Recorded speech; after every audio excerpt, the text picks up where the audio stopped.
question is, what's our real honest opinion about Algerians, Algerian music, and why do we do our reactions? Oh, that's heavy.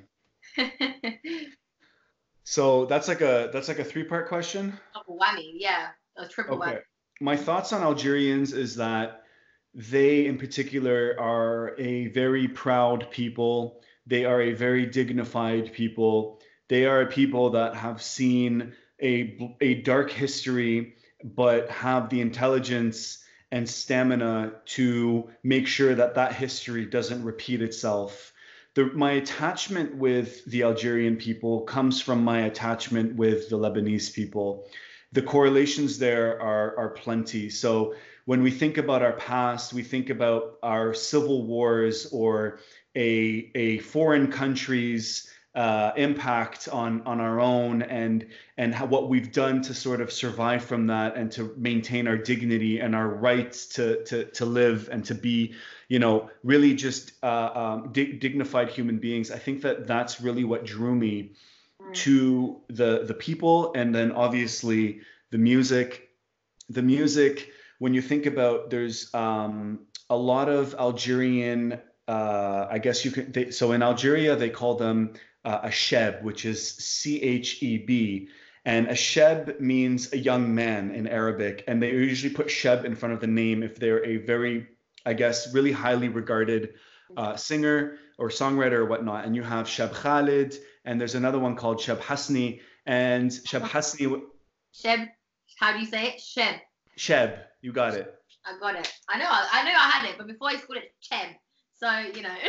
it's Cheb. So it's more like it would be like an SH, if you will. Yeah, yeah.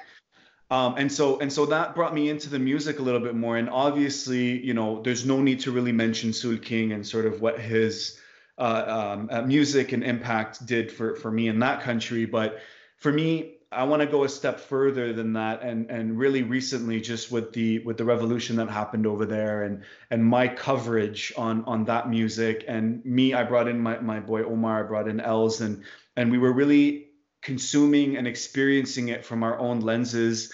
Me as a Muslim Lebanese, Els as a Christian Lebanese, and Omar as an Egyptian, kind of bringing in our own thoughts. And I guess I say prejudices, but in a positive way. Like, we were bringing in our own biases and sort of our own opinions, which I think is good.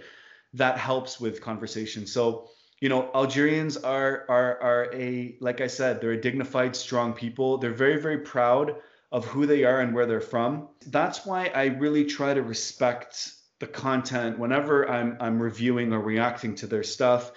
I don't just want the passerby who's going to come comment his flag 1,000 times and then leave. I understand what they're doing, and I understand why they're doing it, but that's not why I create my content. I want people to love my content because of my spin on it, or my take on the content, because if I can add value, then I've done my job. And not so much just because it's Algerian. And that's exactly what ended up happening. I got so much support from people who love Lebanon and love Canada and love me for who I am and what I brought to their cause and to their videos. That is why Algeria just holds such a special place in my heart, because of the aftermath. Like, the community just really took me in, and they just love, really, not just when I do something about Algeria. They came for Algeria, but they stuck around for Loush. And for me, that's the best thing that can possibly happen. So that's it for me.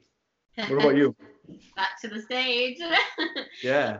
I think for me, Algeria has been a very, very big part of my channel. Like a huge support from them passers-by that, you know, put the flags on and leave, but then also the people that actually, like you said, they stay and they really love the content, and they'll watch a video that you do on anything rather than just it be for Algeria. I think I got a lot of what you're saying about kind of the revolution that's going on, and everything surrounding that. That was so beautiful for me to kind of see and kind of be involved in at the same time, because I was really kind of getting in what from artist point of view, but I was getting it in at the same time, and I was also very much kind of asking my audience to really tell me what was happening and really break it down for me. You touched on kind of, you know, your background, Lebanon, and it kind of it resonated to you, the people being very proud.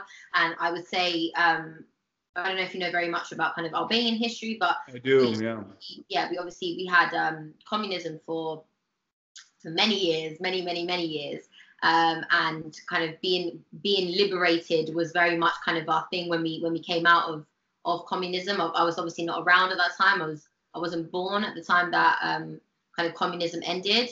Or I might have been 2 years old. I think I was 2 years old, but not able to recollect anything or understand what was going on around me. But yeah, so you know, I was very much kind of hearing the stories from people that you know, my family members, and seeing kind of, you know, them explain what was happening to them, and etc. And yeah, it's kind of not going in too political into it, but I very much kind of like to kind of give my take on the whole situation when I was doing these reactions.